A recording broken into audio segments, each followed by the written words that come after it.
They wouldn't let me take pictures, so I took a video instead.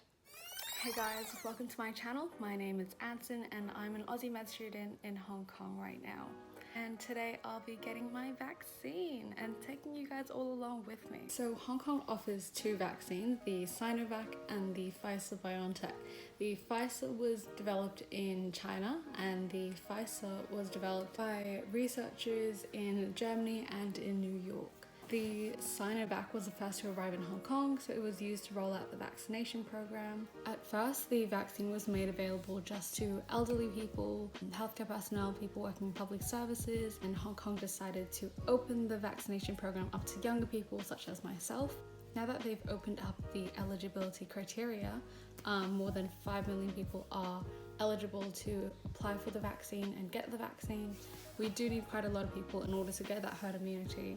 And I think it's really important that younger people get it, especially with all the adverse reactions that we've seen with our elderly population. Right, so I'm headed to the hospital now. Before I get the vaccine, I'm actually going to have some samples taken from me. I'm joining a study. They're going to take my blood and do a nasal swab, and essentially they're looking at the difference in people's immune system before and after getting the vaccine.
Guys, I got the vaccine!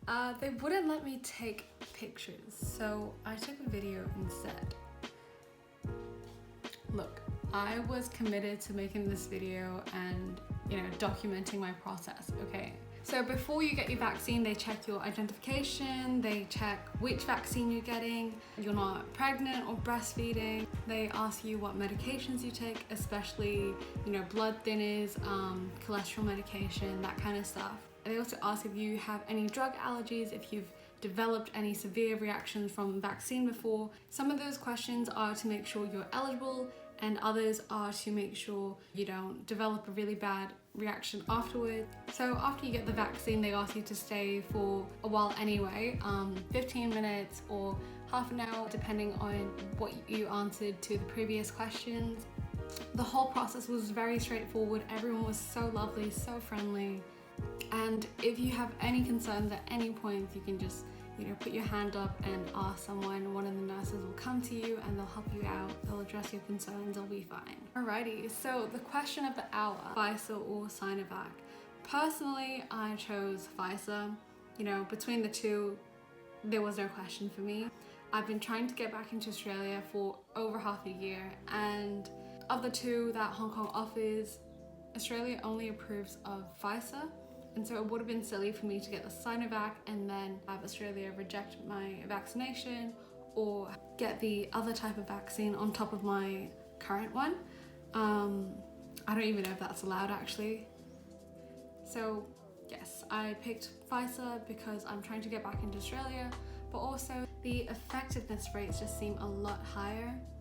Obviously we haven't had as much time to develop these vaccines as we normally would, and there has been a small sample size for all the vaccines, which technically does mean the data is not representative, but the Pfizer vaccine has of over 90%, whereas the Sinovac is being presumed to be effective at around 50 or 60 something percent, which is a huge difference. Again, however, we haven't had that many test trials. there hasn't been so much data might not be accurate, and especially with such a small sample size, if there is, one person who develops a bad reaction, that can significantly change how the entire data and percentage looks. There have also been concerns about the Pfizer vaccine, which uses mRNA. While mRNA technology is not new, mRNA vaccines are, and that's why a lot of people are worried about the possible implications of it. Hey guys, it's 8 p.m. right now, and I'm really tired. My eyes are so droopy, but yeah, this is really early for me. I normally go to sleep at 12, but yeah, I'm really tired. So I'm really tired. I promised a friend that we'd call, so maybe it'll be a quick call and I'll go to bed early. Yeah. Oh, also my arm is really sore. I can't apply any pressure, like any strength with my left hand, and when I try to lift it up, it can go less than 90 degrees. So this is fine. Once it starts going past here, then it starts really hurting, and I just haven't pushed past that.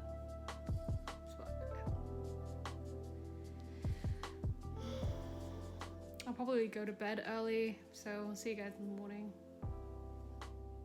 So I ended up going to bed at 12. It's currently 9 a.m. I've been up for about an hour. So far my only side effects this morning are just some soreness around where I got my jab.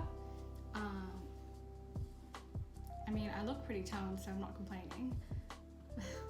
But yeah, no side effects, and I think I'll be fine. So I ended up continuing, feeling sore for the next 2 days.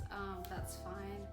Apparently mild side effects such as soreness, nausea, and vomiting are really common, 1 in 10 according to the pamphlet they gave me. So yeah, everyone gets this little pack, and in it is some information about the vaccine you get. My one has both English and Chinese. This is the English side, and in it tells you what your vaccine is, what it's used for, who it shouldn't be given to, who it's not recommended for, so people who they haven't tested it on, how the vaccine is given, and when I need my second dose, possible side effects, and the likelihood of the different side effects. I felt that this would be really important to reiterate. I am still not immune, nor am I guaranteed to develop immunity to COVID. There are also so many different strains. It generally takes 2 weeks to develop immunity with the BionTech vaccine, supposedly. And also, immunity is not guaranteed. I can still catch COVID. And so even if you guys get the vaccine, remember to keep washing your hands, keep hand sanitizing, social distancing, all those precautionary measures. And I also wanted to say, everything in this video was my personal opinion and just my personal take on things. Again, I will be linking some trusted, reliable sources for you to get the facts. And I really hope you enjoyed watching this, learned something from it. And if you did, be sure to give this a thumbs up and to hit that subscribe button. I'll see you in the next one. Bye.